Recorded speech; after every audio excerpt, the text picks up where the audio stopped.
Hello, and welcome to the League of Extraordinary Atheists for Humanism, where we attempt to apply logic and reason to religion and politics. I'm here with my wonderful, beautiful co-host, Christy Santiago. Christy, you're muted. Hi, I'm not no more. Happy Friday. Happy Friday. Happy Hello. Friday. Welcome to LEAH, the League of Extraordinary Atheists for Humanism, as he just said. I'm just repeating. Oh, try and We're all here, and that means our Lord and Savior, Nacho Witness, is behind the scenes. He is the man behind the curtain. Don't pull back, or the whole show will fall apart. Don't pull back. That all said, I need to catch up my stream. There we are. And yeah, I hope you guys like the thumbnail. Taylor's the devil. I knew she was trouble when she walked in. Thank you, Amber. I'm so glad you said that. That was perfect. Yes, we all knew that Taylor was trouble when she walked in, and she's the problem. It's her. So that's what we're gonna go over first today. Tay Tay is the devil. So if you guys didn't catch it, it's Thought Crime, the podcast Thought Crime with Charlie Kirk, the famous, wonderful, brilliant, seemingly smart right-winger Charlie Kirk. Did I mention he's evangelical? He had a podcast with his friends. Was that like back in October? Or recently? I don't remember when this came out, but I feel like I heard about it, and then it kind of like fell off, and now all the right wingers have picked it back up. So I just kind of wanted to go through. I went to Midas Touch. I was looking for basically like the transcript of the show. Eventually, we need to just like play the video and just react to things. It'll be a lot quicker. But I got like a 22-point breakdown of why Taylor Swift sucks. And also, Christine, maybe we can answer the question, does Taylor Swift have any eggs left? Because that's probably the most important thing. Because, if you're not a woman having birth, then you're not a very good role model. Oh, man. Yeah, if we're not birthing those babies, what good are we? I don't know. Do you at least make a sandwich? I make a good sandwich, actually. I cook and make sandwiches. Yes. Okay. All right. Well, so sounds like you're a great role model for right wing. And I chose to be a stay-at-home mom. So yeah. Perfect. I mean, then the kids are grown. That's not happening. Now, when a grandbaby comes, who knows? Y'all might never ever see me again. I get that. Yeah. Yeah. Yeah. We mentioned grandbabies today. We're not quite there yet, but we're also not super duper far away. That stuff comes quick. 6 children, and each of them just has 2. But they won't. One will be like the average. One will have 2. One will have 1. One will have 5. You're gonna have like 27. And 1 or 2 will have none. I feel like 1 or 2 is gonna have none. I mean, yeah, they got to even it out. Right? I mean, just imagine Christmas at our house with that many grandkids. I couldn't budget that. Pappy Mac. Pappy Mac. I call my dad Pappy, actually.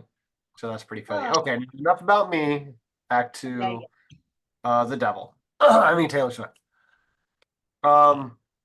This is great. So if you guys haven't heard this, again, I want to shout out our friend of the show, Charlie Kirk, and his podcast. He actually funds LEAH. He funds. Charlie Kirk is the funder of the league. He yeah. Yeah. He's actually secretly a part of the atheist mafia. So Yeah, of course. real friend of the show. Our Yeah. morals align more than he. I don't think I could finish that sentence. I'm just gonna take a drink and wash that out of my mouth. Okay. Number one, Taylor Swift is colonizing the culture. Turning Point USA CEO Charlie Kirk said he doesn't like Swift at all and feels like Swift is being forced upon the culture and compared it to a colonizing effort. Yeah. Um, so the only reason that Taylor Swift is famous, I'm going to boil this down for you, is because she is overplayed. She's forced upon us. I remember talking to a few different people about 10 or 15 years ago, or 10 and 15 years ago, really. Um, almost 20 now, because she's been famous for almost 20 years. Um, that she sucks. I'm like, cool. Why do you think she sucks? Because back then I was just like, I think she's fine. I mean, I don't know if I like all of her music, but I don't, she's just another like female country star. She's younger. She has a target audience that is partially me and partially definitely not me. Um, but she's played a lot, I think, because people like her, right? Because she's like talented. Like she brings in not views at that point 15 years ago, but people listen to the radio for a Taylor Swift song, so they play Taylor Swift songs. But that was the excuse back then of why she sucks is because she was overplayed. And I'm just like, that's the funniest. That doesn't make any sense, actually. She sucks because she's played on the radio too much. Any comments, Christy? Do you know what fallacy that is? When you told me you were covering Taylor, I was like, I mean, I heard her name here and there, and I knew she was causing many so-called conservatives to Mhm. lose their gosh darn mind. But I didn't like, I didn't read, I didn't watch nothing until you said that. I said, okay. And then I sent you like the first thing that I found, which I said, oh, okay, the world has literally Lost its gone to shit. has lost their shit. She's a psyop. Yep. And I mean, if you follow um her journey through stardom, really. I mean, ever since she signed with Big Machine Records, she Yeah. really has been played a lot. She has um kind of been forced on the culture. No, she just exploded. Like she was a breakout star and she's had a couple like hiccups here and there, but she like really always comes back stronger. And the thing that I really like about Taylor Swift, because I am a Swiftie. I've always liked Taylor Swift, and I've only liked her more through the ages. Listen, Yeah, he is a an official Swifty. yeah, Yeah. yeah. I'm just letting him know he is not lying. I'm not lying. I'm a total Swiftie, have been for a long time. Um, and I was super sad. I couldn't get tickets because of fucking Ticketmaster. It's fine. I'm not over it. But and we were born the same year, 1989 album. Hey, that's my year. We grew up Yes. together. Anywho,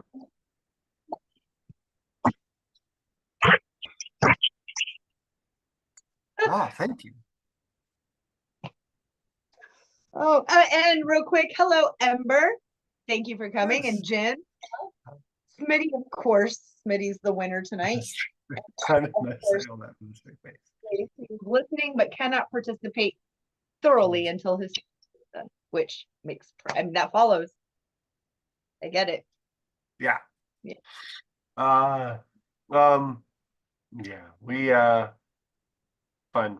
So shit, now I lost what I was saying. I was talking about how I'm a Swiftie. Yes.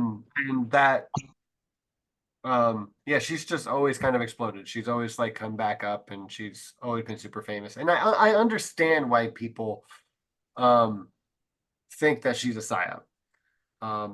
For the very pure reason of that's just American culture, right? Everything's a conspiracy.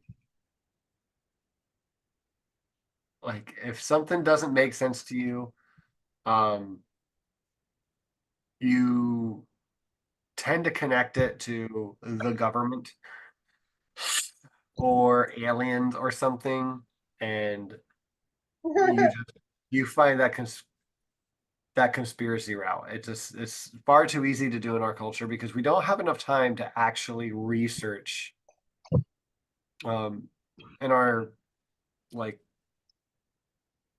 end all be all capitalistic society that we have. It's just you are stuck down any bullshit route that you just tend to end up on. So anyways, I do remember the other thing I was saying is to give credit where credit is due. One thing that I really like about Taylor Swift is that she is a songwriting powerhouse. She's a lyricist. I am. I love to write music. I have a couple songs of my own, or like 10 of them. And so I like the thing that I like most about a musician in general is if they write their own music. And Taylor Swift does this in spades all the goddamn time. And that's why she stays relevant. Someone who can just produce their own shit and just go on forever. And she does. It's not that she's a psyop. It's that she can just make her own material and keep going. All right, moving on. Taylor Swift is not very talented. She is a narcissist and again, not very talented. Again, when you write your own music, when you're an artist, making art, just because you don't like it doesn't mean it's bad, right? All art is um like to the eye of the beholder. Like you like it or you don't. It's whatever. Okay. There's a lot of kinds of music that I don't like. I say, tongue in cheek, my favorite kind of music is good music. I'm sure tonight I could have some debates about that. But anywho, number three, the next biggest thing here on the list. Taylor Swift, according to Turning Point USA, uh, Tyler Boyer says she's nasty, she's ugly. Nobody likes her. She looks like a teenage boy. Dudes don't like her.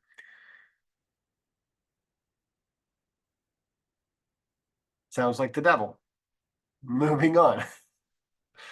Number four, I might have led with this. Charlie Kirk asked, does Taylor Swift have any eggs left?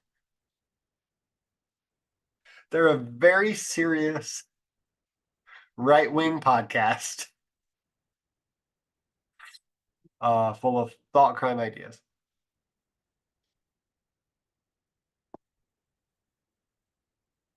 Uh,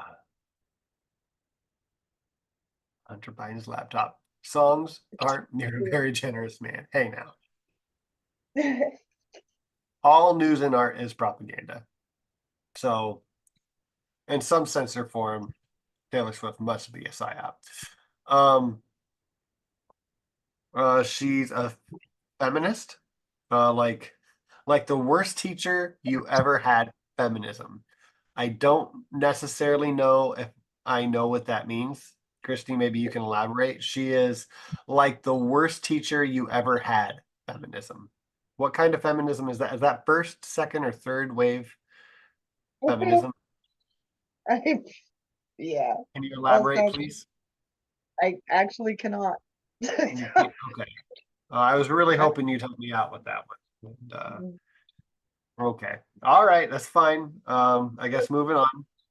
What? Those the people that are making those accusations that far right-wing podcast making, they tell you what any of those definitions are, let alone feminism in general. They just know that the people don't like it because, of stuff and things.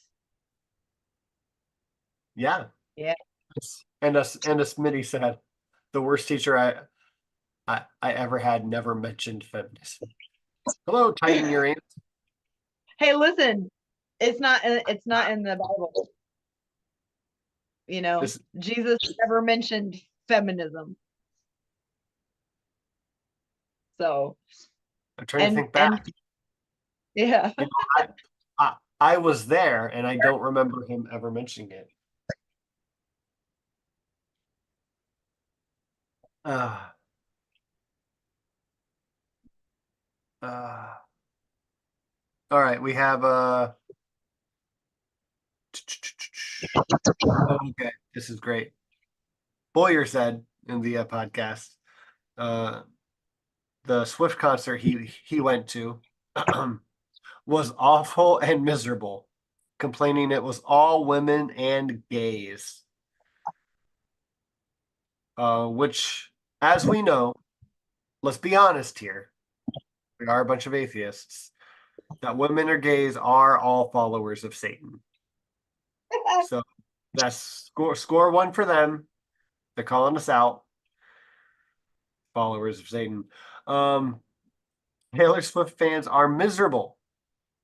Most of Taylor Swift's fans are miserable, says Charlie Kirk. I guess just in general, we are all miserable. Leave a comment. How miserable are you, and is it because of Taylor Swift? Whether you're pro Taylor Swift or anti-hero Taylor Swift, are you miserable because? Excuse me. Okay. Number 9, one of my favorites. John Posobiec said Swift is an incredibly unhappy person because she knows that her body count is what it is. Her body count will have a museum and galleria dedicated to it at the end of her career. I'm waiting for a reaction from Christy. Watching her face. Yeah. Like, I just can't. This is their gosh darn minds. Like, the more I looked into it last, so I sent you like one thing after another. I was, what? Like, this laughing. It's real. It's the reality we reside in. We live in the upside down. Yeah. Yeah. Yeah. It's fun. All right. Next, Taylor Swift is a liar, pitting women against them. Them as in everyone, all of us, literally. Boyer says Taylor Swift is a liar who is leading an army of women over a cliff against all of us. Probably even each other, because that's part of all of us.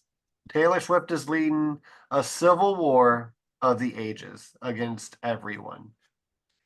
Taylor Swift probably hates her fans. Probably. Most likely. She's like the most loving fan base in the whole fucking world. She probably hates them all. Yeah.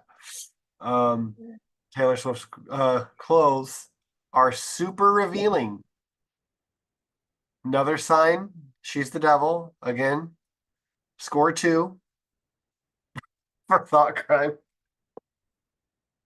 Christy, any thoughts? Is her clothing too revealing? She deserved it. What was she wearing? Like, right. They said the bottom of the barrel, that's not low enough. Can you break the bottom out? Then we're gonna go in there for some comments. Yeah. Taylor Swift makes her fans dress sluttier.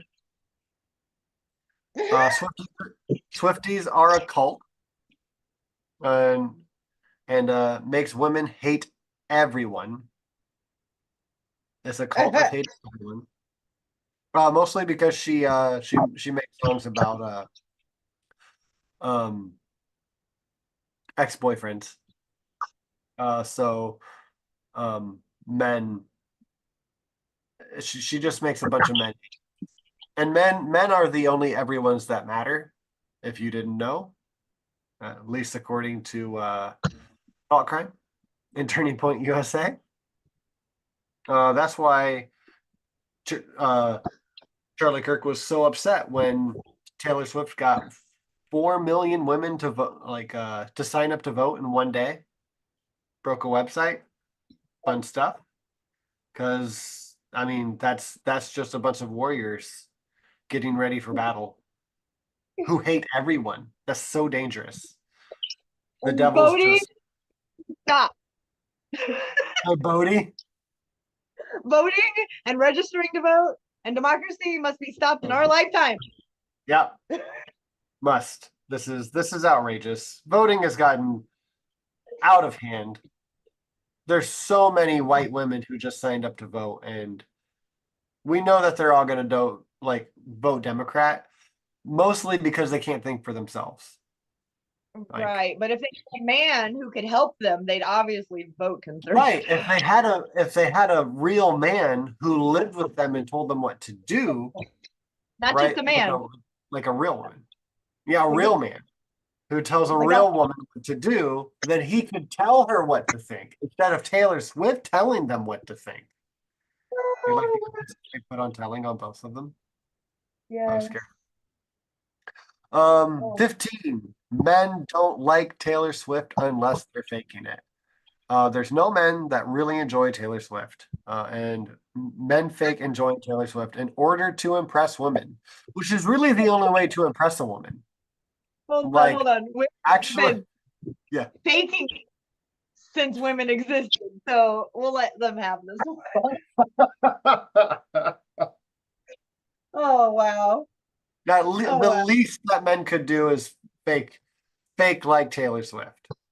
Yes. It's not like she's ever like to me, honestly, with a list of songs this long, like I think you can listen to her for like 2 straight days. Um, Yeah. Tried like if you actually. don't like a Taylor Swift song, like a single one, then you like haven't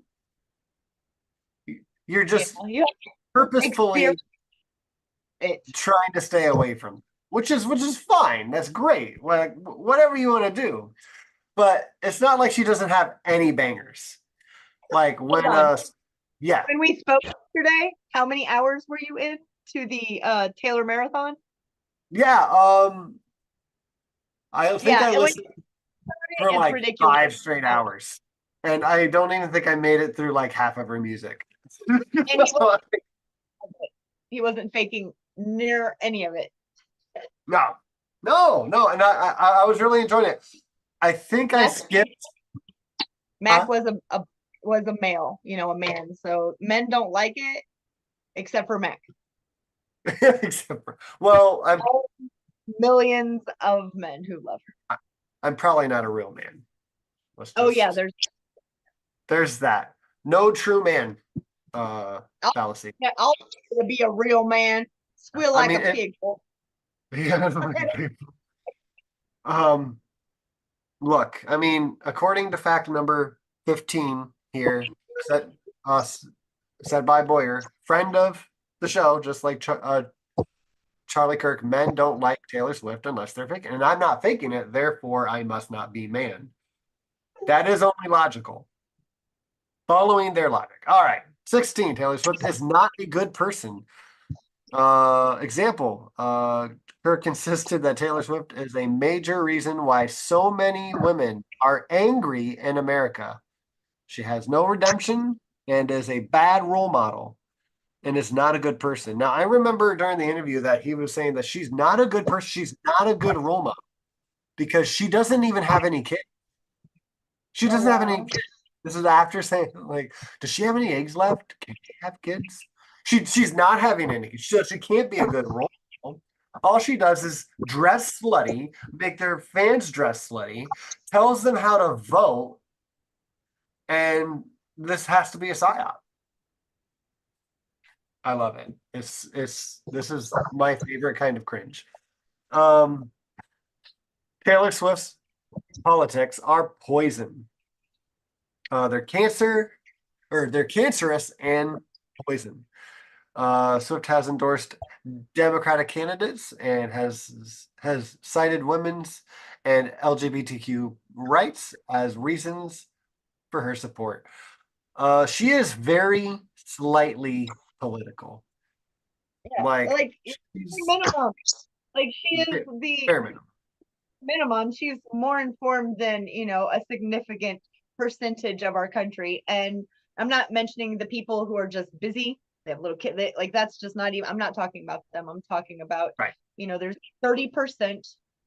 It stays between 20 and 35% of the country. I'm sure it's most countries of people who will never have never and just it's just not something they do. And so I'm not talking about them, but as far as a standard Democratic voter who's registered Democratic, she is a little bit more informed than them, but she is, you know, right down the lane Democratic. She leans left. She's not any of these. They're losing their minds because she's so popular, and her saying anything to them would be, you know, well, who do they have? They have Kid Rock and Ted Nugent. Oh yeah, I heard that about that, and that they're gonna try to get a tour together, maybe a 6-state tour, Yes. right? Which Yeah, means good that the luck. White House will be shaking in their boots. Oh Right. shit. Ted Nugent, Kid Rocker together, and they're all about Trump, man, and they're letting people know they're Think gonna that get all I these white men to sign up to vote because Ted Nugent oh man. said I don't so, and knows that those white men can't think for themselves. They're just a bunch of hate everybody's. yeah, I don't think that there could be a number high enough that could be offered to me to make me sit through that concert. Like I don't think that it exists. Yeah. Uh, you know, if I were a lot younger, like I was never into any boy bands, never into Britney Spears or Christina Aguilera. It just wasn't my thing.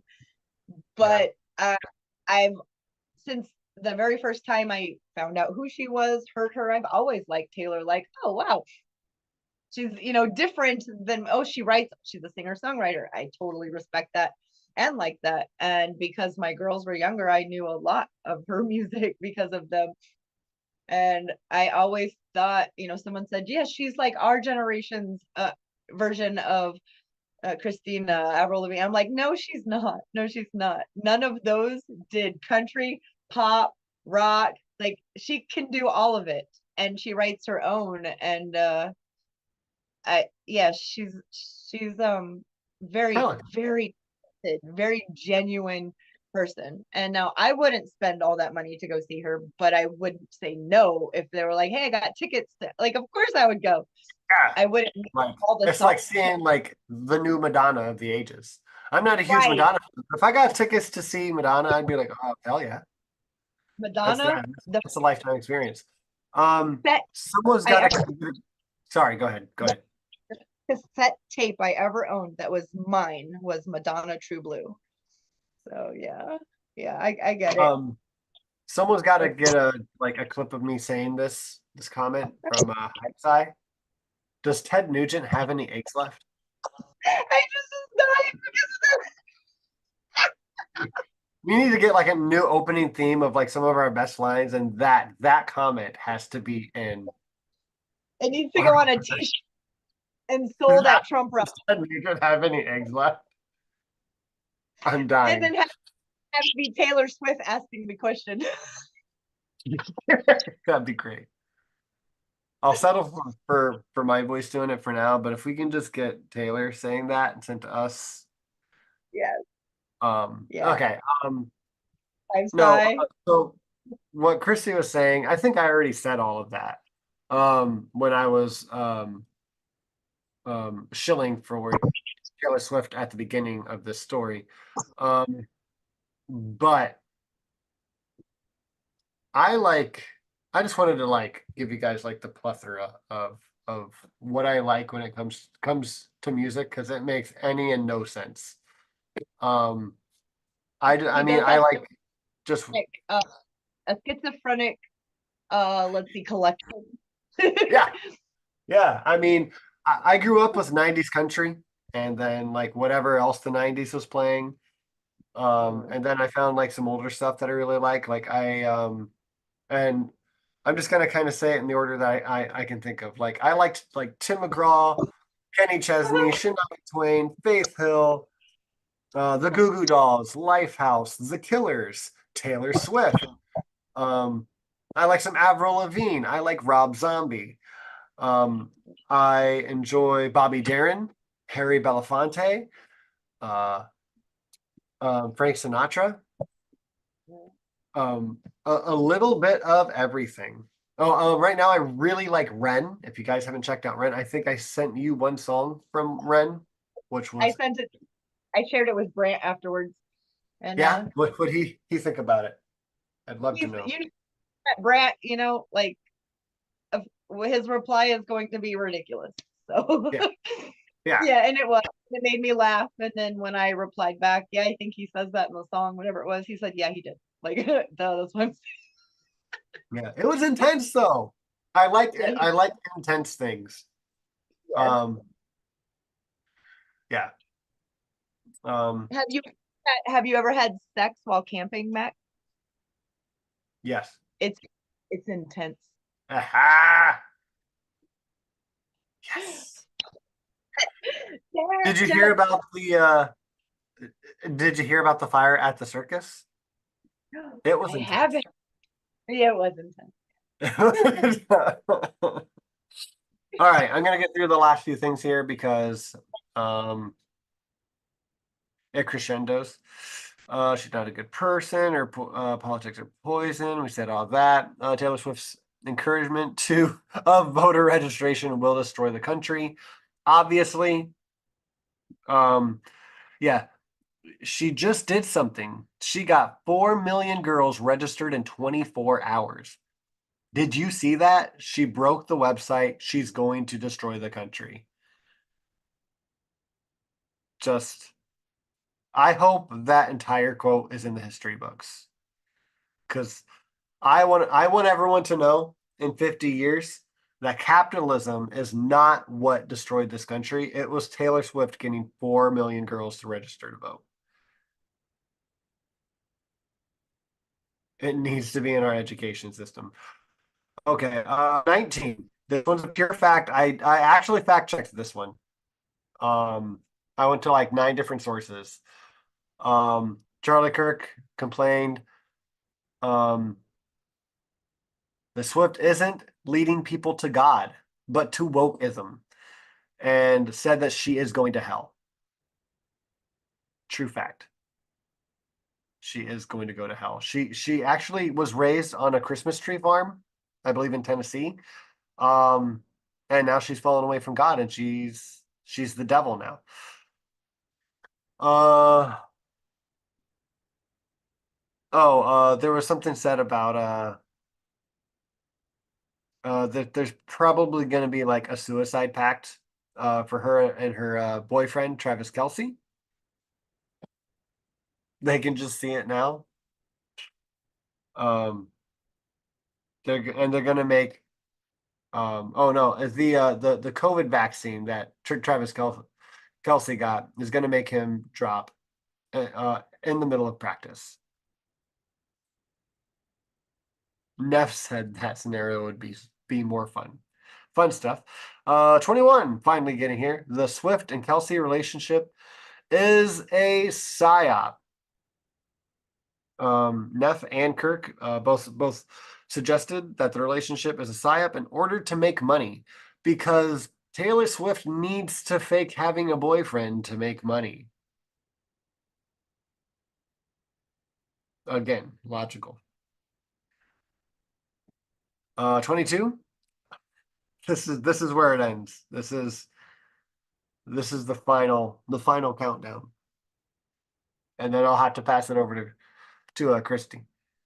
Taylor Swift has been replaced by a double or could be an alien. Chris, you gotta turn your microphone on when you're gonna laugh that hard. Let's not just take a drink. Masoviak suggested Swift had to be, switched out. Boyer thinks she could be an alien. Charlie Kirk then abruptly ended the show and stated they were out of time. Oh shit. Well, she's destroying the country. She's probably in league with the devil, if not the devil herself. But my friends here are saying alien. I can't quite go that far. I'm not even sure if the Bible allows for aliens. We got to end the show. We're out of time. I don't understand her. She has too many emotions and opinions for a woman. Obviously, she's an alien. She doesn't have kids. She's obviously an alien. Oh my gosh, this was so much fun. I have loved every time she's made it into the news recently.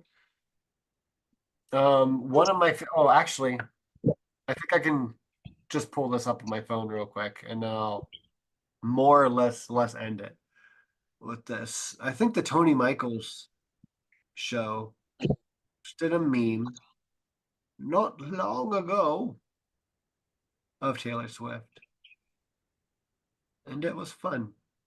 It was good. Oh man. Yeah, it was the Tony Michaels podcast. Um, Yeah, Tony this is Michaels. how you knock, huh? Tony Michaels is funny. Yeah. Yes. Calls himself liberal.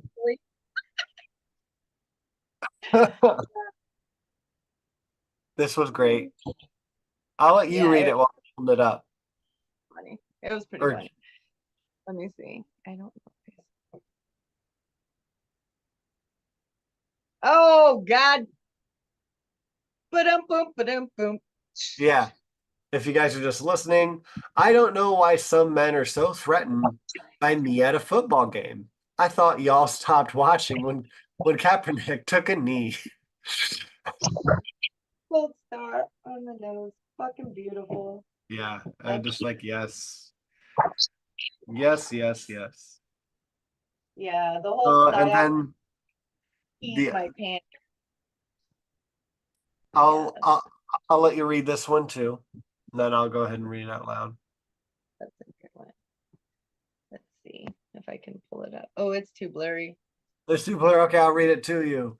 I guess we can add Taylor Swift to the list of rainbows, beer cans, Mickey Mouse, Barbie, and books that scare the bejesus out of right-wing snowflakes.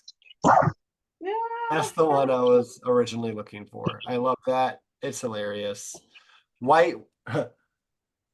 Right-wing snowflakes. Scared of the devil, of which is Taylor Swift, which is so funny to me, honestly.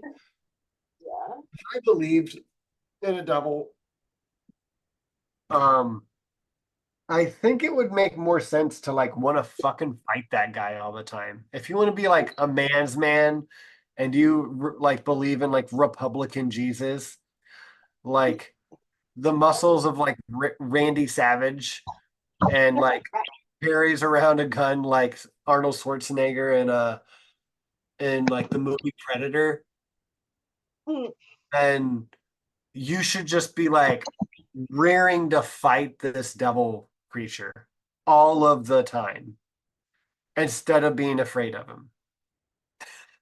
Like, it's so not masculine to be afraid of this white devil in high heels. That was fun. Thank you guys so much for just listening to me rant about Taylor Swift for the last 45 minutes. I've usually been covering the Gaza stuff like every single day for like the past 3 months, or whatever we're at now. I know we're at like what, like 120 days, some shit like that. Um, We so are almost at or just at 4 months. Yeah, just like yeah, coming up on. so this to me was pretty therapeutic. I had a sick kid yesterday, and I knew that playing some Taylor Swift in the car would really cheer her up. So we did that, and then I just listened for the rest of the day because it cheered me up too. It really did.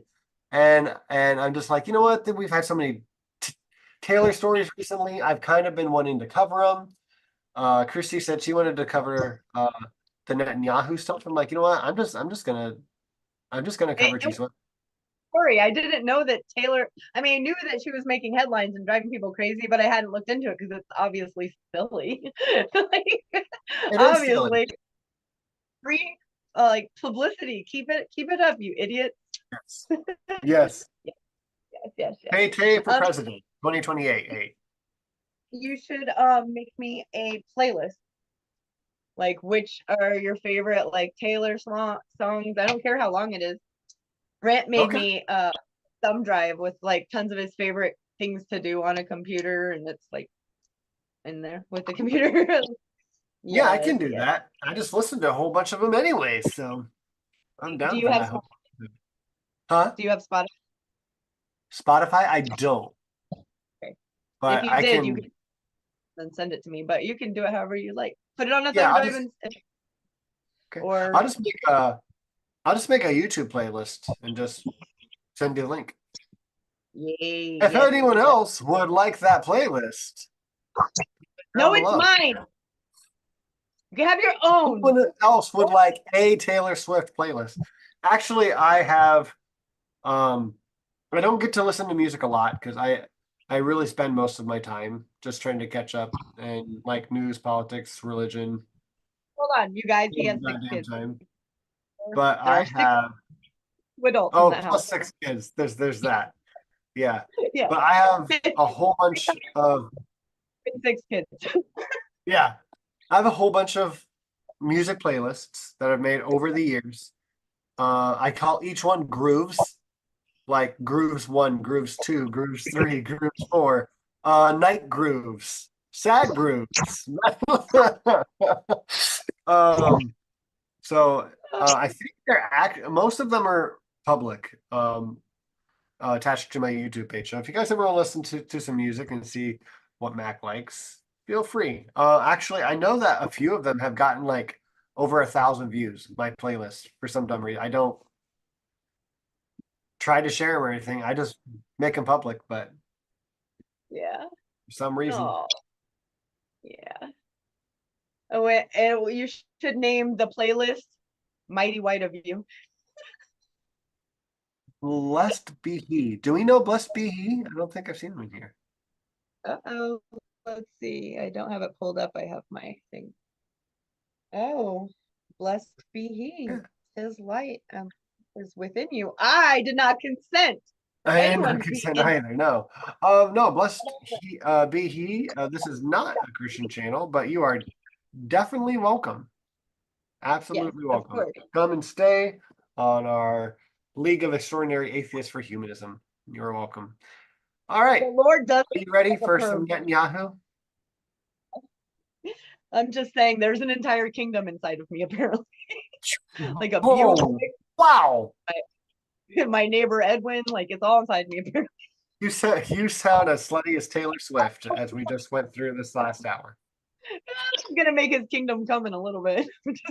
Oh, Boom, boom. bam. Yeah. Yeah, the Lord Jesus can see my junk, Smitty asks. I wouldn't have pulled it out if I knew the Jesus watched. I mean, all this talk of, the devil and a woman who's the devil, I guess the only thing that conservative man can do is pull out his pecker. Or he's got to figure it out, you know? Well, I guess I got to be an adult. That was a really fun story. We should have done them the opposite. and done the hard one first and the fun one second. But honestly, that was a lot of fun. You usually want to So, do the hard one first. eating my You don't want to hair get too soft in the beginning. No, you want to be soft when it's over. I mean, that's what I heard. Yeah. Like you can't have all the blood, right. all the places. Okay. Something has to give, you know? This is not fair. You have atheist police on this channel, like tighten your anus. Oh my. Weird. I don't even see that one. That's best to see. I'm already on thin ice from voting. I should be careful that I don't end up in heck. Ooh, please. Yes. Hold on. Let me tighten my anus. I mean Uranus. I love our crew. That is the wrong button. I've used the phone before. Okay, investigative journalism at its finest. And there are claims in here, and feel free to, every time you hear a claim that you're like, that's a little, or write it down, take a note, and then look it up, because I made sure to do so. And Okay. this is from The Intercept, and it is Netanyahu's war on truth, Israel's ruthless propaganda campaign to dehumanize Palestinians. And it is a bomb. This thing, it is an amazing job was done, and it is a very important article, to say the least. So, all right, let's hear it. Medicinal, right? Let's hear it. Okay, I got you, and I can see because we've got my eyes on. 2 weeks before, Hamas commandos, let's see, led a series of raids into Israel on October 7th, Benjamin Netanyahu stood before an empty chamber at the United Nations headquarters in New York City. The Israeli Prime Minister, brandished a map of what he promised could be the new Middle East. It depicted a state of Israel that stretched continuously from the Jordan River to the Mediterranean Sea. On this map, Gaza and the West Bank didn't exist. They were erased. Palestinians did not exist. Quote, "What a historic change for my country. You see, the land of Israel is situated on the crossroads between Africa, Asia, and Europe."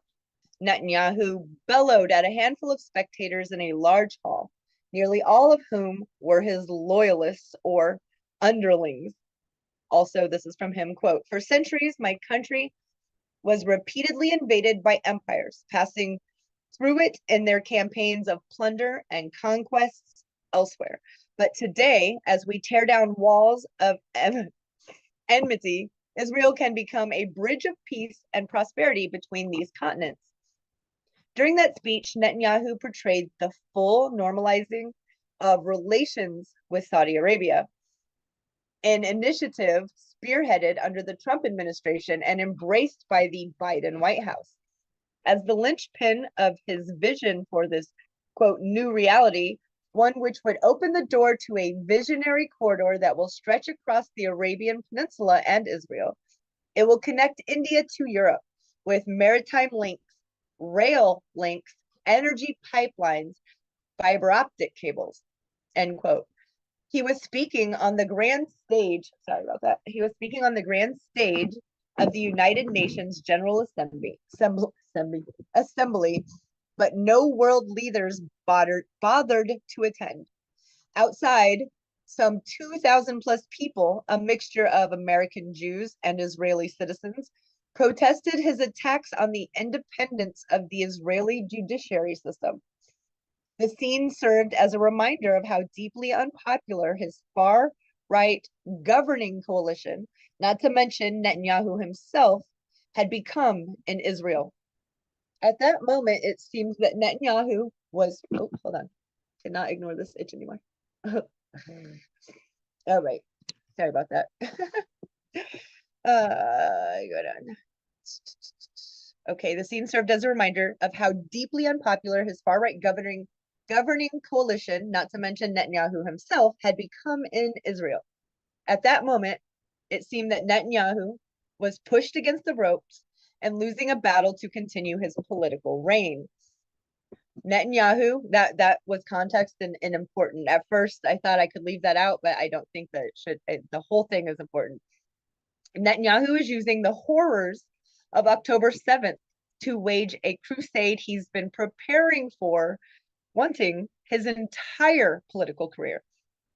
Just days later, as Hamas commandos penetrated the barriers encircling Gaza and embarked on their deadly raids, targeting several military installations as well as kibbutzim, everything changed in an instant. Everything, that is, except the primary agenda that has been at the center of Netanyahu and the Likud party's long political career and the Likud party's mission statement: the absolute destruction of Palestine and its people. Just as the Bush administration exploited the 9/11 attacks to justify a sweeping war in which it declared the world a battlefield, named all the nations they wanted to invade, including Iran, of course, which Netanyahu is using the horrors of October 7th to wage a crusade he's been preparing for his entire career. With his grip on power fading last fall, the October 7 attacks provided him with just the opportunity he needed, enough chaos, of course, and he pitched his political survival to the war on Gaza and what could be his last chance to eliminate Israel's Palestinian problem once and for all. In that sense, Bibi was saved by Hamas. I don't know if it will be, this was him at the United Nations showing that map that, yeah, it's too, but it's very, very easy to find. If anyone needs help finding it and can't on their own, just let me know. I have a question. Hold on, it's General Assembly, September 22nd, 2023. Should be able to pull up Prime Minister Netanyahu's, shows the graphic illustration of his new Middle East. Like I said, September 22nd, 23. Yes, Matt. This isn't the first time that he's gone anywhere to show that doesn't have Gaza on it, right? He's done this multiple. Well, that was the first United Nations. That was the first international. The new Israel, yeah. I'm sorry, okay. New Middle East. Yeah. Yeah. Okay. I just wanted to I kind of point that out because I heard that a couple of years ago too, that he's shown or presented a map so. Yes, but it was you had to do some journalism to who was in the room. That's, people talked about right. It was internationally here look, Gaza, Shemaza, and I hope it's obvious. I'm not trying to make light of it by pointing this out. I'm trying to just kind of help it sink in that this is normal for him. He this is standard practice. And whether he means well by it or not, he doesn't mean well by it. This is something bad that he does often. It's not easy to hide. And this time that Christy is pointing out, and she told you where to find the graphic, is the easier way to find it. But please don't mistake it for being the only way to find it. And don't get the two confused, because if you show the wrong person an earlier version of him presenting a map like that, oh, well, this was a long time ago, right? And if it's timestamped the wrong time, then they'll be right. It was a long time ago, but you need to show the more recent one and potentially the older ones too, if you're using this in some kind of argument. And caveat before I continue on this, also, if anyone's interested, hit me up. I'll send you the link. There is a leaked video. It wasn't made for public consumption, of Netanyahu and settlers in the West Bank having a private meeting. And they did have, they were recording it, and he knew that. And it was so that they could show other settlers. It wasn't for the population. Well, there's a part where a question is asked about what is going to be done about Palestinians. And he says, turn off the camera. This isn't for, and the visual was turned off, but not the audio. And then it got leaked later. and he pretty much states exactly what he wanted to do, which, you know, that's neither here nor there, but it's always been his goal and the Likud party's goal. And the Likud party, He sounds like an Israeli Hillary Clinton. You have public positions and private ones. yeah, she's a whatever. I'm grown and this is our show. She's a dumb cunt. There we go. Oh wait, that was Yes, inappropriate. indeed. Yes, indeed. With a capital K. I'll stand in the corner when we're done. No need. Promise. Okay, good. All right. Now on to intelligence failures. 4 months in Netanyahu's war. Uh-oh, hold on. Hold on. We gotta be. No, it's just the letter K, Christy. You're fine. Gotcha.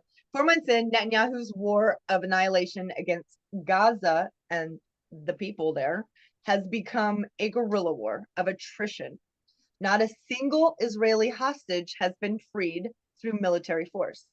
And Hamas has shown an enduring resilience and ability to pick off Israel Defense Forces and the soldiers. The Israeli public, outside of the ideological true believers intent on occupying and settling Gaza, is now showing signs of fatigue and desperation.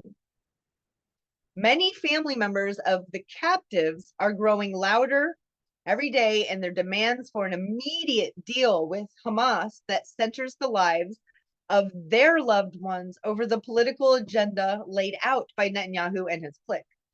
Some have even demanded new elections or Netanyahu's resignation. Protest against the war through small protest against the war through small. I think that was a mishap, and I tried to remember not to do that. Whatever. That's just what it says. Are beginning to grow inside Israel, with some demonstrations now echoing global calls demanding a humanitarian ceasefire and an end to the Israeli occupation of Palestinian territories. Now, it's a very small percentage, but it's still, that's new. As the death toll in Gaza surpasses a conservative estimate of 27,000 lives, we know it's well over 30,000. Many of the core narratives deployed by the Israeli and United States governments to justify the slaughter are coming under an increased scrutiny. Some have been definitively debunked. In Israel, this is a delicate line of inquiry. That Hamas killed large numbers of Israelis is not in doubt, but how they managed to do so while living under the lauded and vigilant eyes of the Mossad, Shin Bet, and the Israeli Security Agency, and the IDF is the subject of mounting public attention. There have been several credible reports that Israeli intelligence analysis warned that Hamas operatives appeared to be training for raids into Israel. The New York Times and other outlets have reported on the existence of a 40-page internal Hamas document, codenamed Jericho Wall, purportedly obtained by Israeli intelligence. It is said to lay out detailed plans by Hamas to conduct precisely the type of assault against Israel and against Israeli military installations and villages that occurred on October 7th. While warnings from the Israeli analyst who reviewed the document were reportedly brushed aside by senior officials, last July, a signals intelligence officer urged the chain of command to take it seriously, noting a recent day-long training exercise by Hamas in Gaza, the analyst asserted, that the training precisely mirrored the operations laid out in the document. It is a plan designed to start a war, she pleaded. It is not just a raid on a village. The night before Hamas's raid, intelligence analysts began reporting significant evidence suggesting that Hamas might be preparing for an attack inside Israel. The head of the Shin Bet traveled to the south, and orders were issued to deploy a special counter-terror force to confront any potential incursions, according to an investigative report in the Israeli publication Yediath Ahronoth.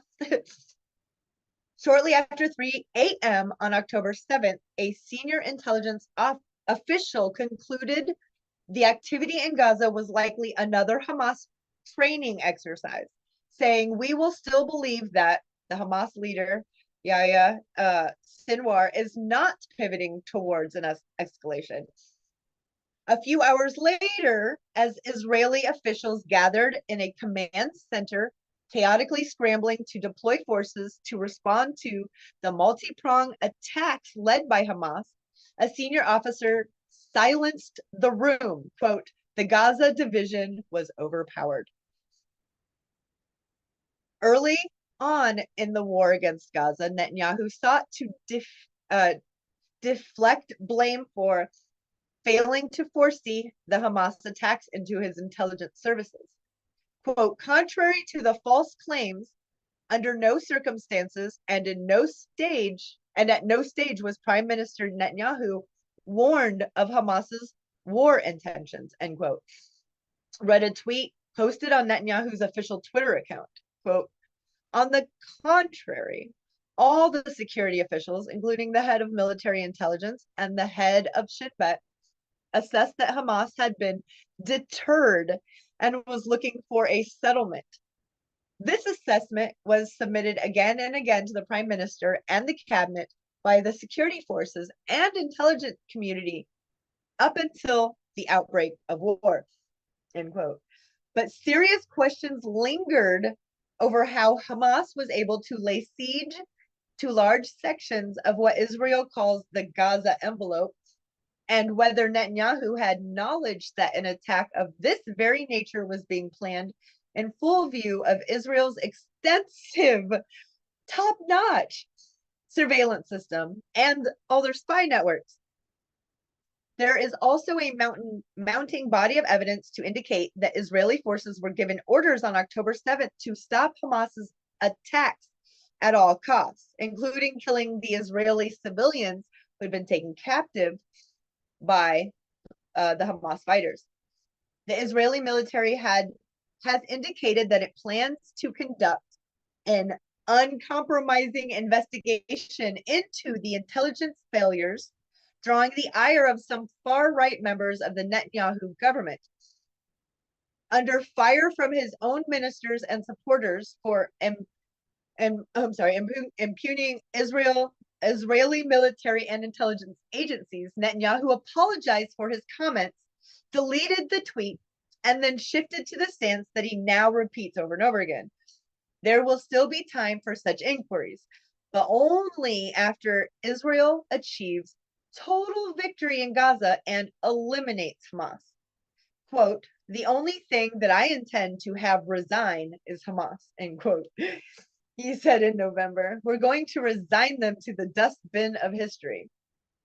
You want to have any comment or keep going? Yeah. I mean,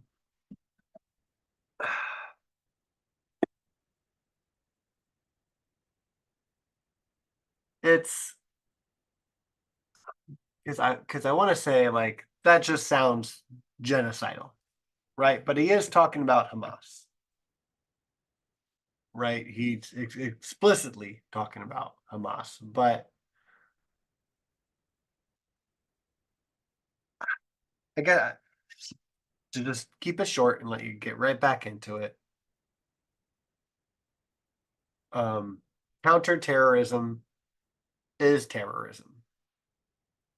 I feel like I need to remind everyone that counterterrorism is terrorism. Say it twice. So Yeah. It's like you did a war crime, atrocities, and terrorism on me. Hold my beer. hold my beer. Hold my beer. I'll show you a war crime. Right. It's to me, it's just like it's just like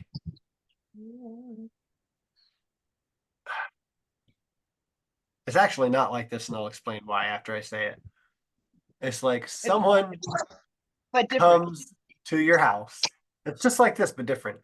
It's like someone comes to your house and shoots one of your family members. So you go to their family reunion and kill everyone. Yeah. But it's not just like that because it's not as simple as like someone just came in and killed a single member of your house.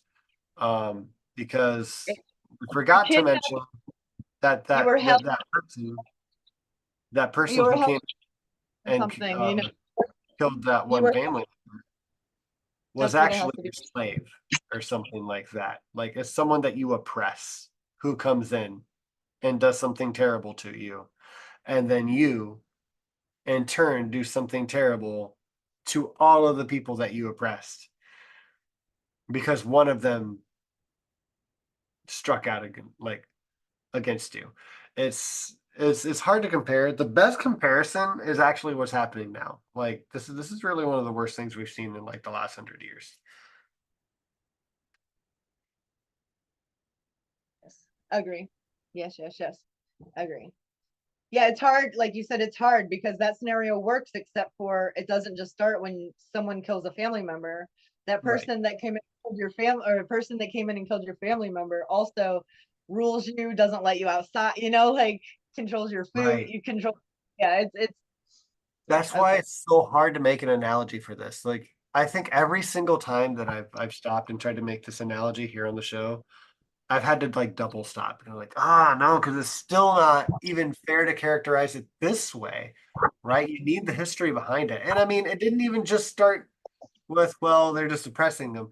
Like there is a little more back and forth, but that's kind of what it boils down to, right? Like I'm still trying to just boil it down enough to get the analogy out there to where it's still accurate.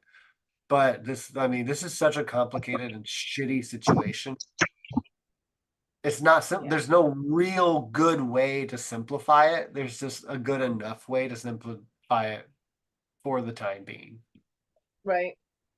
Yeah, it's exactly like that, but different. You're right. Exactly like that, but different. All right. Information warfare. So here we go. The violent ideology, ethno-nationalist ideology at the center of Netanyahu's reign was born before his tenure and will endure when he's gone. But his rule has embodied the most extremist and destructive version of the Israeli state nationalist ethno-state project. Netanyahu understands the power of defining and dominating the narrative, particularly when targeting it to the United States. People, for decades, he has advanced the Israeli propaganda doctrine of Hasbara. Hasbara is just another word for propaganda. There is a fantastic podcast called Bad Hasbara. If you like Fiorentini, Francesca Fiorentini, it's her husband, and it is so good. And he's Jewish. You know, it's just he's a great comedian. So it's good stuff. She called him Sorry. out in the last situation room that I listened to with her and Emma Viglin. I remember I love talking about it. I love the big. Oh right, oh right. So his doctrine of Hezbollah, the notion that Israelis must be aggressive, strong about explaining and justifying their actions to the West population, to manipulate his adversaries and allies, domestic and international, into serving those objectives. Netanyahu's vision of himself as the chief defender of the Jewish people against the calamity allowed him to justify almost anything that would keep him in power. Observed our former president, Barack Obama, and that was in his 2020 memoir. So I'll read that quote again. Netanyahu visions of himself as the chief defender of the Jewish people against the calamity allowed him to justify almost anything. So, yeah. In the aftermath of October 7th, Netanyahu cast Israel's siege of a tiny strip of land 5 miles across and 27 miles long. A tiny strip of land the size of Philadelphia as a war of the worlds in which the very fate of humanity was at stake. But it's not only our war, it's your war too, Netanyahu said in his first interview on CNN after the October 7th attacks. It's the battle of civilization against barbarism. And if we don't win here, this scourge will pass. The Middle East will pass to other places. The Middle East will fall. Europe is next. And then he says, you will be next. Hamas isn't coming here. Nobody's oppressing them here. We're just, supplying all the weapons that are murdering them. The Israeli government rapidly deployed a multi-pronged propaganda Hasbara strategy to win unprecedented support from the United States and other Western governments for a sweeping war against the entire population of Gaza. To oppose Israel's war is anti-Semitic. To question its assertions about the events that happened on October 7th is akin to Holocaust denial. To protest the mass killing of innocent Palestinian children, civilians, is to do the bidding of Hamas. Yeah, we were struck Saturday by an I'm sorry. Okay, so at the center of Israel's information warfare campaign is a tactical mission to dehumanize Palestinians and to flood the public discourse with a stream of false, unsubstantiated, and unverifiable allegations. Quote, we were struck Saturday by an attack whose savagery I can say we have not seen since the Holocaust. End quote, Netanyahu told President Joe Biden in a phone call on October 11th. They took dozens of children, bound them, burned them, and executed them, he added. We have never seen such savagery in the history of the state. They are even worse than ISIS, and we need to treat them as such. We are fighting human animals, and we are acting accordingly, said Israel's defense minister Yoav Gallant on October 9th. The message of these statements, and so many more like them, was clear. Israel is confronting monsters, and no one has any business telling the Jewish state established in the aftermath of World War II under the mantra of never again how to respond to an attempted genocide. Israeli officials routinely invoke the Holocaust, compare Hamas to the Nazis or to ISIS, and portray the events of October 7th as evidence of an organized effort to commit genocide against the Jewish people. On October 10th, 3 days after the attack, the Israeli military organized a tour for international journalists to view the scene at Kfar Aza kibbutz as they guided reporters and camera crews through the community. IDF officials spread rumors.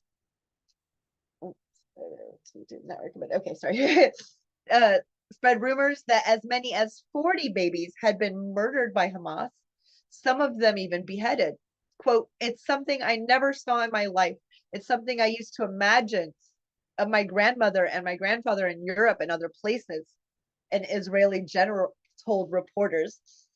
We got very, very disturbing reports that came from the ground that there were babies that had been beheaded, said IDF spokesperson Jonathan Conricus in a briefing for the international journalist. Quote, I admit it took us some time to really understand and to verify that report.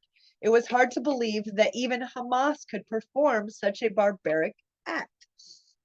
Lieutenant Colonel Guy Bassan, deputy commander of the Israeli Army's Kfar Brigade, claimed that he saw the aftermath of 8 babies who were executed in a nursery at the kibbutz Be'eri.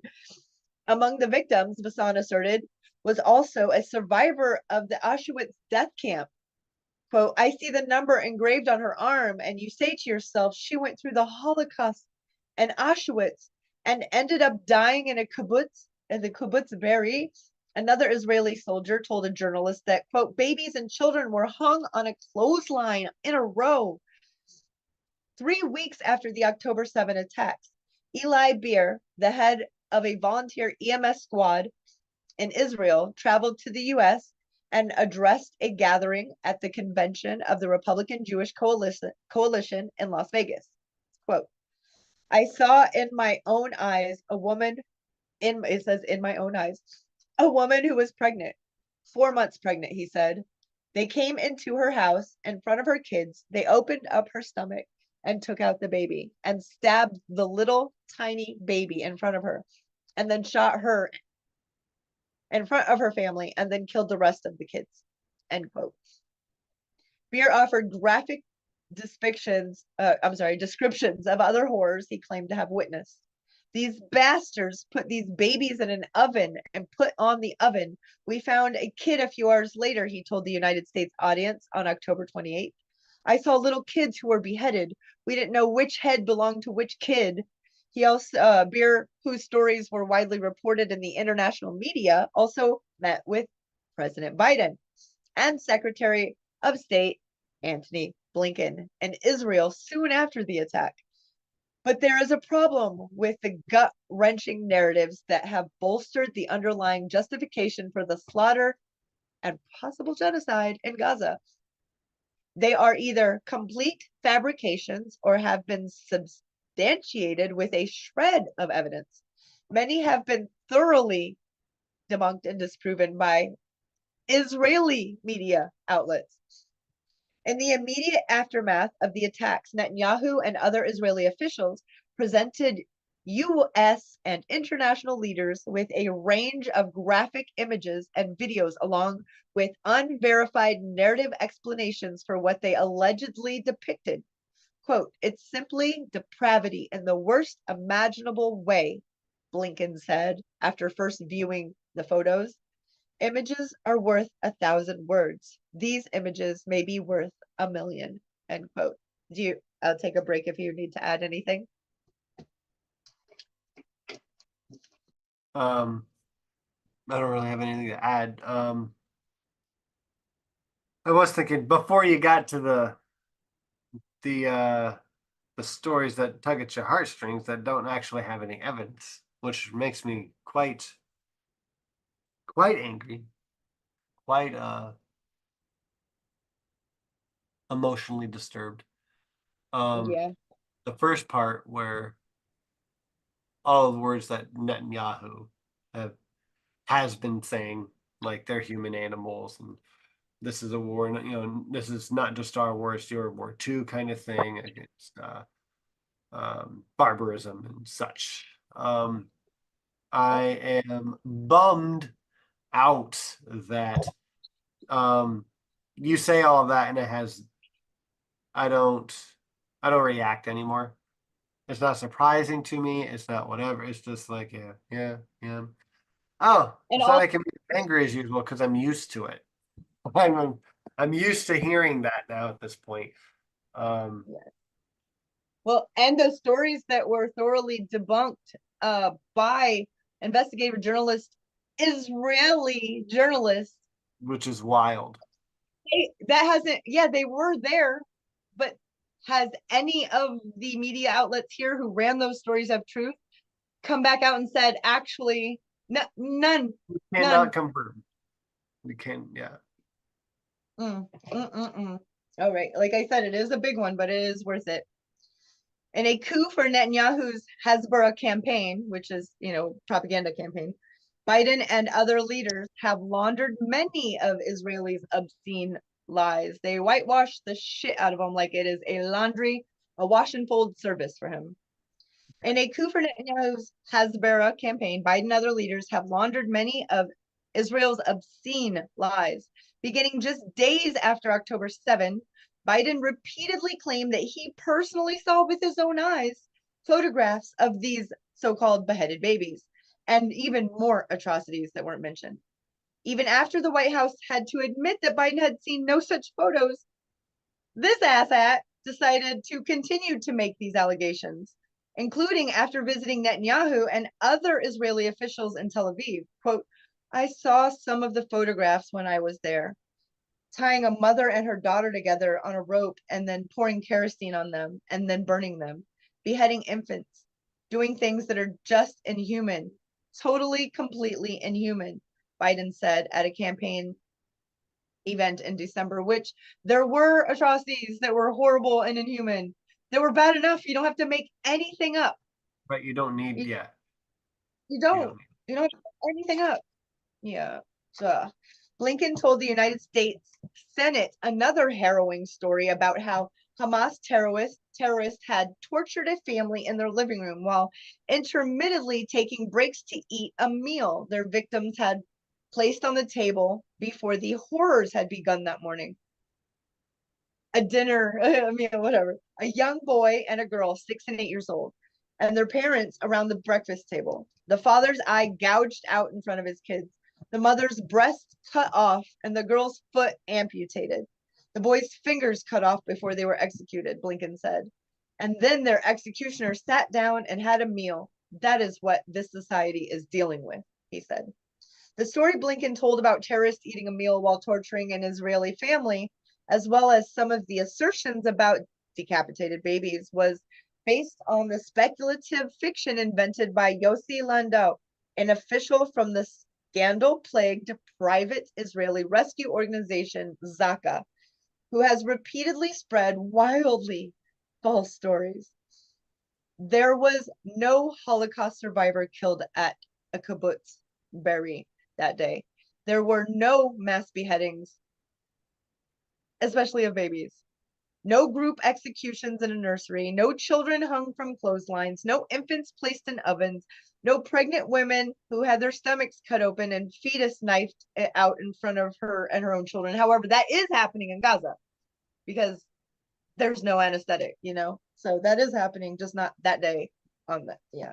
These stories are entirely fictional, a set of audacious lies weaponized to generate the type of collective rage they wanted to use and are using to justify the unjustifiable.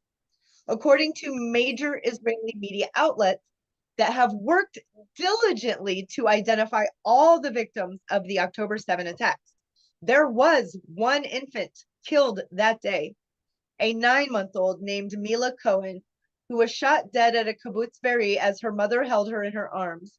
Cohen's mother, who was wounded by gunfire, did survive. Among other victims killed on October 7, 7 of them were between the ages of 2 and 9, and 28 were between the ages of 10 and 19. 14 of these children died in Hamas rocket attacks, not at the hands of the armed commandos who stormed the kibbutzes. There is no doubt that widespread atrocities and war crimes were absolutely committed during the Hamas attacks on October 7th. It is true. I'm sorry? Including the ones we just mentioned. Totally a war crime, totally disgusting and terrible. Again, you don't need to make this shit up. Nope. It's bad enough. And it is also true that Israeli military government and rescue officials have engaged in a deliberate misinformation campaign about the nature of many deaths that supposedly occurred that day. No shit. Uh-huh. Okay, these stories are a set of That's why I usually mute. Oh, you're fine. These stories are a set of audacious lies that are weaponized to generate the type of collective rage used to justify the unjustifiable. I really like that. It couldn't be said better. Israeli officials have toured the world with a film produced at the direction of the IDF. The 47-minute, quote, bearing witness, end quote, to the October 7 massacre features a video allegedly seized from the Palestinian attackers equipped with GoPro cameras and cell phones, according to Israeli officials. The movie has not been released to the public and has only been available via special invitation from the Israeli government. Its audiences have included Hollywood celebrities, dozens of United States lawmakers, and government officials, journalists, and global luminaries. It has screened at various international venues, including museums established in memory of the Holocaust, while hours of footage of the attacks and their aftermath are available online, including videos shot by Palestinian, uh, the Hamas leaders who participated in the raids. The Israeli government has said the footage is too sensitive to be publicly released. An IDF official in uniform personally delivers the professionally produced digital cinema package for the screenings, and viewers are required to sign non-disclosure agreements affirming they will not record or distribute any of the footage. It will change the way you view the Middle East and the way you view the war in Gaza, said Gilad Erdan, Israel's ambassador to the United Nations, at the Los Angeles premiere of the footage last November.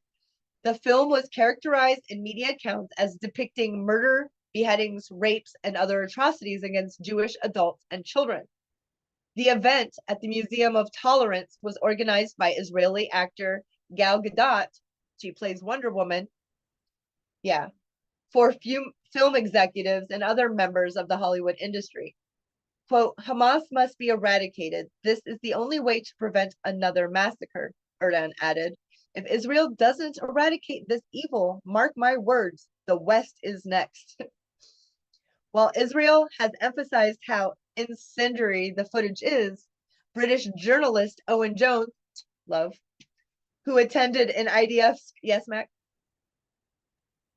Can you repeat that? If the West is next. Oh yeah. If Israel doesn't eradicate this evil, meaning, Hamas and pretty much all the Palestinians, mark my words, the West is next. Like they're not Right. they're No. resisting the occupation Let, there. let me fix it for you. Let me fix it for everyone here. The West will be next. I do agree with this. If we keep feeding the problem, if we keep being a part of the problem and funding a genocide, we'll be next. We did it in the 80s, done it through the 90s. We did it in 2000s. And for some reason, we keep getting like Arab extremist peoples whose country we bomb ridiculously and a lot. And it makes the US a less safe place for US citizens. Whether you're Jewish or not. It's like we are causing ourselves a bigger fucking problem. And if we let Israel continue to commit a genocide, then yeah, eventually the West will be next because there's going to be people here just like, well, look, like, we keep going at Israel, but they're not our biggest problem. The one, like, the stamp we see on the bombs are the USA. Like, maybe we're aiming at the wrong people. Right. Like we need to defund Israel and we need to call for a ceasefire. And I mean, at this point, I wouldn't be upset if the U.S. powers that be start going to war with Israel or committing, like, start bombing Israeli troops because they're committing a genocide. Like, get like the War Powers Act like going, call for a war against them until they stop bombing Gaza. That is my personal position. It's a little less humanitarian, but also at the same time, I think we'd be playing a better long game if the people who are having a genocide committed towards them see that not only did we stop bombing them, we actually showed our fucking muscles to make other people stop bombing them. So maybe we'll get a little bit of that hate off of us. Like, I know that there are some Jewish communities here in the US that are really worried about Hamas popping up over here because Hamas called for a worldwide genocide of Jews. Of course they fucking did, right? Because the Jews, the Israeli state Jews, are the bane of their existence. And there are Jewish groups that call for a ceasefire and call for a 1 or a 2-state solution. They actually give a shit about the Palestinians. If you want the US to be a safe place for Jews, like Israel jokingly says that they are, then we need to show them that this is a safe place for Jews by not making it a more dangerous place for Jewish people. No, they're endangering. Yeah, it's bad. I'm going to selectively, I did share the and I will go to our comments when the video is posted and we're not live, and put it in the comments underneath for everyone too.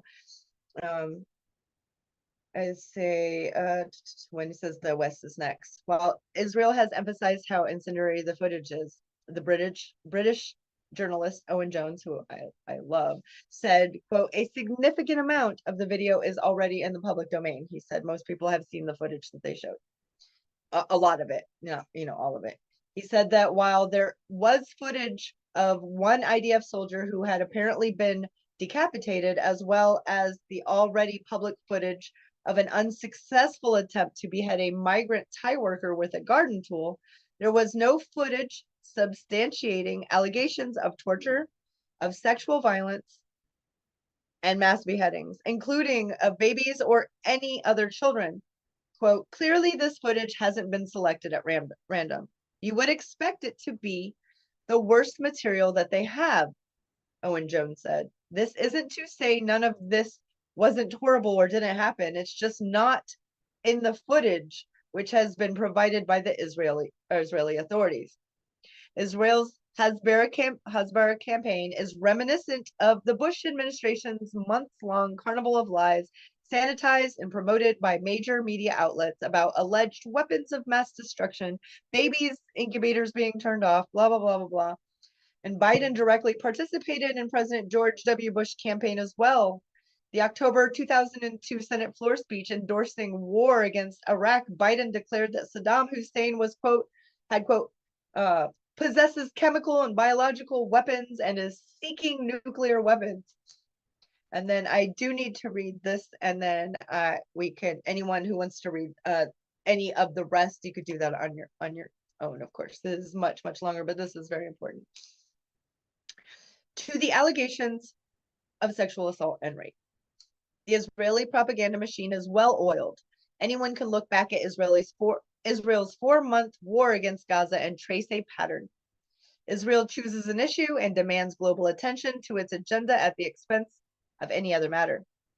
When news organizations began reporting on the civilian toll of Israel's initial airstrikes against the Gaza population, the government accused photographers from major news organizations of being Hamas members or sympathizers who had foreknowledge of the October 7 attacks.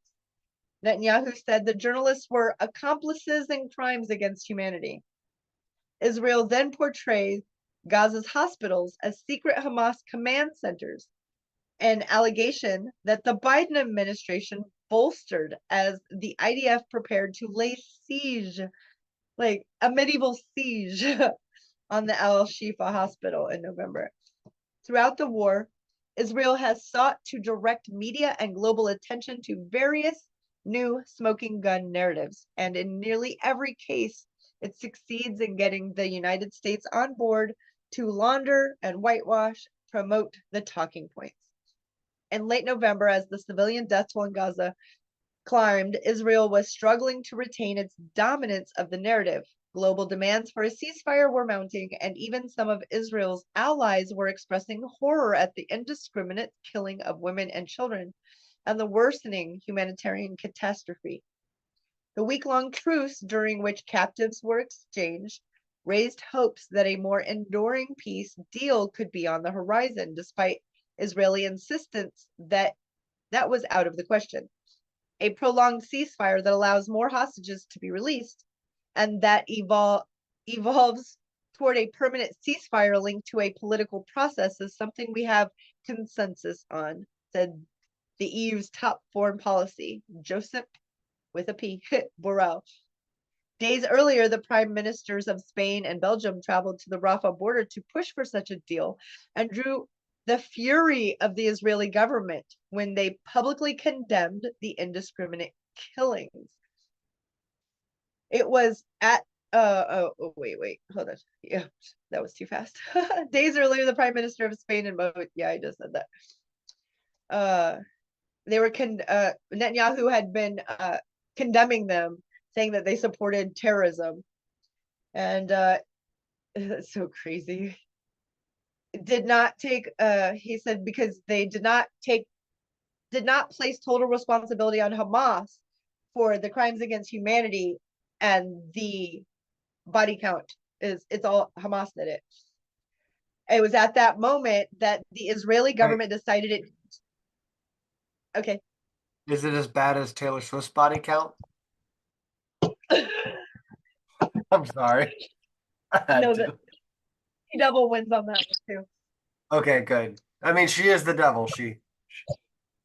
Yeah, obviously. Okay, it was at that moment the Israeli government decided it needed to remind the world of Israel's victimhood and launched a new phase of the Hasbara campaign.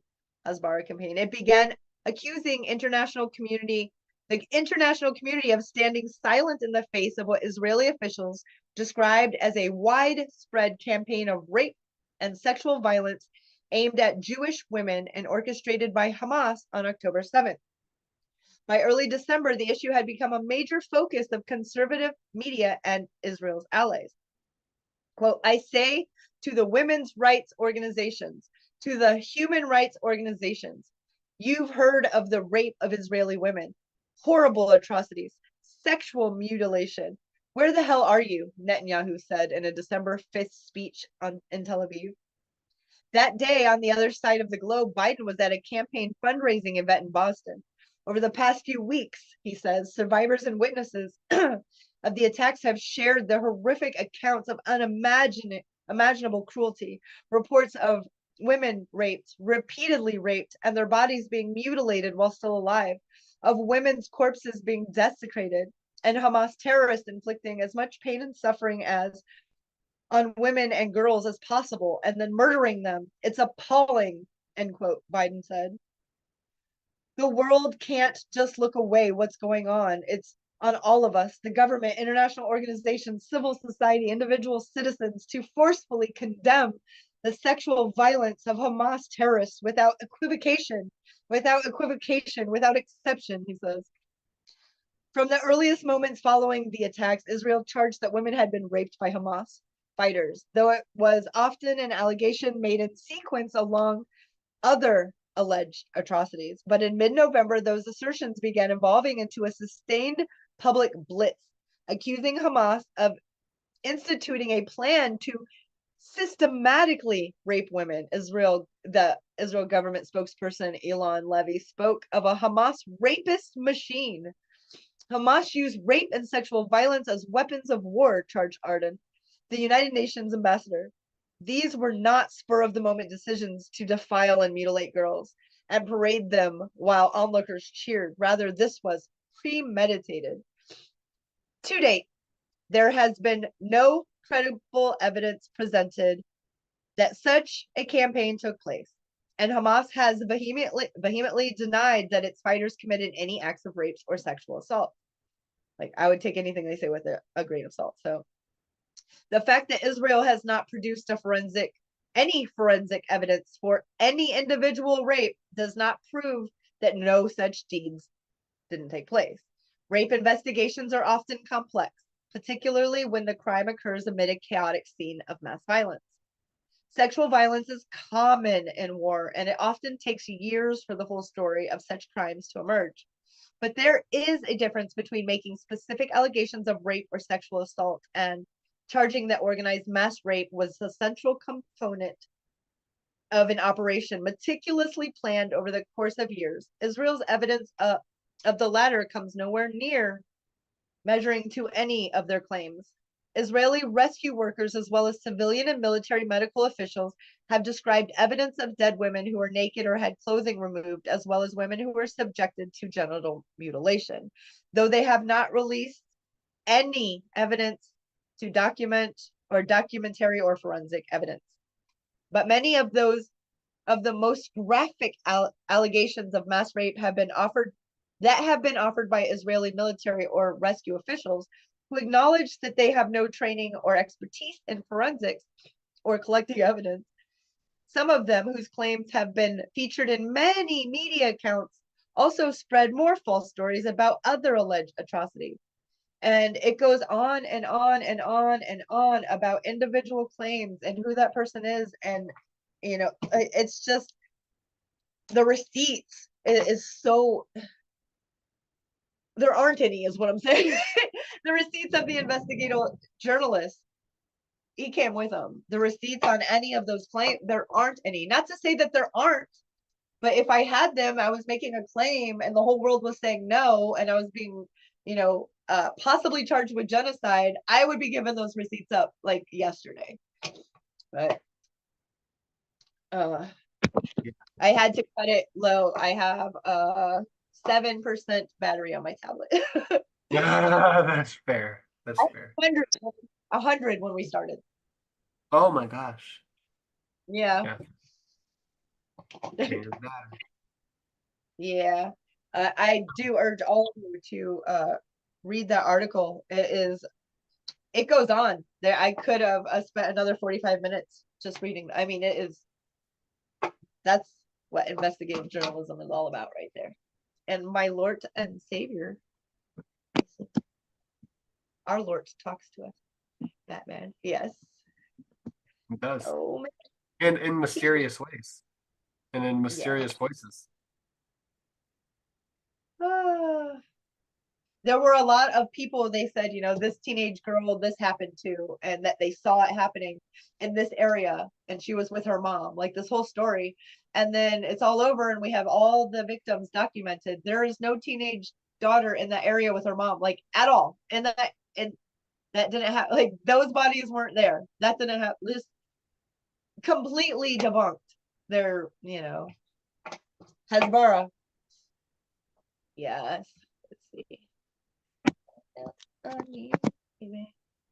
Yeah, tonight's chat was a lot of fun. I had to turn mine off to pull up the reading. Yes, we had a lot of fun tonight, you guys. We did. Yes. That was awesome.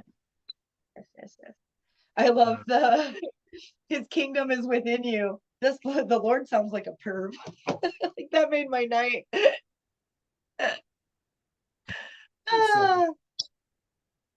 Oh yeah, goodness. that makes. So I really think don't. Tay had something to do with it. Yes, Nacha, I think you're right. I do want right. be able to say goodbye before my. I did miss your zingers, but I will read them and giggle for sure. Oh, is your hair real though? No, it's a wig that I had implanted into my hair follicles. Yes. Yes, it is. Except for it still grows dark right here. Look at that. Yes, it's my long, beautiful silver elf hair. So beautiful indeed. Yes. Silver vixen. I don't have anything else to add without running out of battery to not be able to say goodbye. I'm all good.